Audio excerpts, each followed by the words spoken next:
In fairness, araw na Lunes at talagang napakaganda po ng panahon. Kaya ano nga bang ganap sa shop? Tara.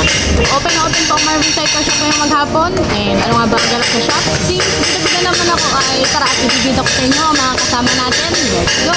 Meron po dito sidecar unit na for repair and kasalukuyan po natin siyang ginagawa. Bukod dyan, dito sa kabilang banda, ayan naman po ang ating mga kasama pang iba sa shop na kasalukuyan ginagawa ang mga sidecar units. Ito po muna tayo sa repair, ayan, at kasalukuyang kinakating siya para matanggal yung upper part niya at matap down natin siya. Fast forward dahil kung i-video natin yan talagang napakatagal. Ayun na po siya at nahilagay na natin sa labas. Unahan ko na po yung iba dyan sa mga magtatanong kung akala ba nila hindi tayo tumatanggap ng mga repairs. Ganito po kasi ang dahilan. Una po, hindi po tayo tumatanggap ng mga walk-in na on the spot i-repair po yung mga body nila dahil by schedule po tayo at sinabossing ay nakaschedule po ang mga yan and willing to wait po. Dahil hindi po natin basta-basta pwedeng priority ang mga repairs. Bakit hindi pwede? Baka po kasi ma-delay tayo sa ating mga target na date para sa ating mga sidecar units na nire-release. After po ng unit na yan, next po natin yung sidecar unit na nandun sa may bandang side ko dun sa may likuran. Yes po, yung hinatid nila na nabangga nung nakaraan. Unti-unti ko lang natanggal ang kanyang upholstery kanina and kung mapapansin nyo, naka-fast forward po siya. Dahil kung ilalagay po natin ang kabuuan na pagtanggal pa lang natin sa oras niya ay heto, medyo matagal-tagal at matagal kayong manonood.